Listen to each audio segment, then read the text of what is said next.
శాక్య నాయనారని ఒక నాయనారు. ఆయనకి గొప్ప శివభక్తి తత్పరుడు. కానీ ఆయన ఉన్నటువంటి రోజులు ఎటువంటివంటే శివుడి గురించి మాట్లాడడం కానీ, శివాన్న నామం చెప్పడం కానీ, శివార్చన చెయ్యడం కానీ కుదరనటువంటి భయంకరమైన పరిస్థితులలో ఆనాటి రోజులున్నాయి. లోపల పరమభక్తి శివారాధన చెయ్యాలని కాంచీపురంలో ఉండేవాడు మహానుభావుడు. శివలింగాన్ని ఒక దాన్ని తీసుకొచ్చి రోడ్డు మీద పెట్టారు ఆ రోజుల్లో. ఈయన కోరిక ఏమిటంటే మనసులో ఒక్కసారి ఆ శివలింగం దగ్గరికి వెళ్ళి ఇన్ని పువ్వులు పట్టుకుని కాస్త 2 నామాలు చెప్ప శివలింగం మీద పూలు వేయాలని. ఆ రోజుల్లో పరిస్థితి ఏమిటంటే శివలింగం మీద పూలు ఎవడైనా వేశాడో, శివుడికి నమస్కరించాడో ప్రళయమే. కాబట్టి ఇప్పుడు ఎలా శివ పూజ చేయడం? ఆయన ఏమించుకున్నాడంటే మార్గం, శివార్చన చేయని వాడిలా పైకి కనపడాలి, లోపల శివార్చన చేస్తున్న కోరికకి తీరాలి. అందుకని ఆయన అటుగా వెడుతూ రోజు అన్నం తినే ముందు కళ్ళంబట నీళ్లు పెట్టుకుని, శివ నీ పూజ చెయ్యకుండా ఎలా తిననయ్యా అన్నమని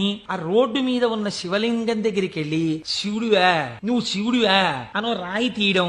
ఇంత పెద్ద చామంతి పువ్వు నా చేత్తో పట్టుకున్నాను అనుకుని శివట నిలబడేసేవాడు. లోపల చామంతి పువ్వు వేశాను, శివుడివా అని మళ్ళీ ఇలా తీయడం, శివ అని మళ్ళీ ఇలా ఓ రాయేయడం. ఇంత బొడ్డు మల్లె వేశాను. పరమశివుడి పాదాల మీద ఏం పడ్డాయో తెలుసా అండి? చామంతి పూలు, మల్లె పూలు పడ్డాయి. చూసే వాళ్ళందరూ ఏమనుకున్నారో తెలుసా అండి? వీడ్రా అసలు నిజంగా మన మాట వింటున్నవాడు. చూసా శాక్య